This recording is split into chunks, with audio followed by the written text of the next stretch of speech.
Breaking news, everyone. Inflation has smashed through the 4 percentage point mark, making it the highest inflation since 2003. In August, inflation rose 4.1%, driven by the increased costs of homes, cars, food, and fuel. Anyone who's been to a restaurant or been shopping or tried to buy a home lately did not need this Stats Canada report to know that inflation is running wild. But all of the so-called experts in Ottawa will, of course, be shocked. Their predictions, again, wrong. First, they said that there would be no inflation, but instead disinflation throughout COVID. Then they said inflation would only be short term. Well, now it's been 5 months in a row of high levels of inflation. Then they said that inflation would only be up relative to the year earlier when it was down. In fact, the inflation is up month over month, not just year over year.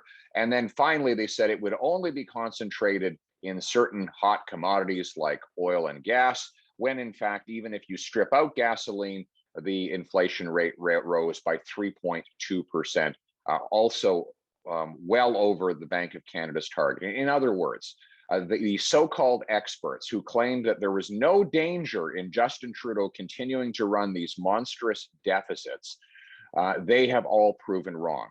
And that brings me to the cause of this inflation. A lot of these so-called experts who've been wrong will claim a bunch of convoluted explanations, but in reality, there is one principal cause. We're spending more and making less. More dollars chasing fewer goods equals higher prices. Trudeau's deficit was the biggest in all of the G20, and it's on track for another 50 years of deficits. These deficits have the effect of flooding the economy with cheap cash. That cash goes out and bids up the price of goods, and we pay more for everyone. Now, this is very good news if you're wealthy or if you're a bank or a massive corporation. Of course, they have witnessed their assets inflate and become wealthier still.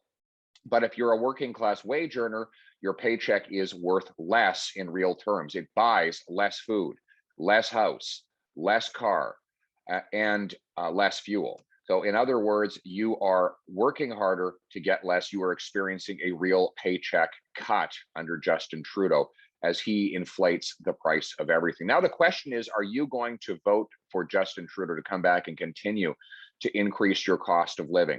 He promises to make these deficits larger and larger and more permanent, to fund all kinds of new programs and promises that deliver very little to the end user, and deliver a lot of bureaucracy and money for special interest groups and wealthy corporations.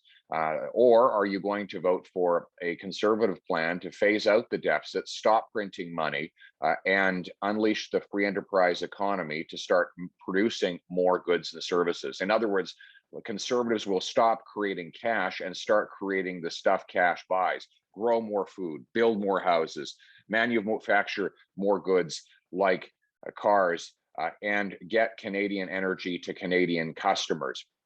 That's how you make things more affordable and how you protect the real inflation-adjusted value of people's paychecks. In other words, make more, cost less, paychecks, not debt. Folks, the decision is yours.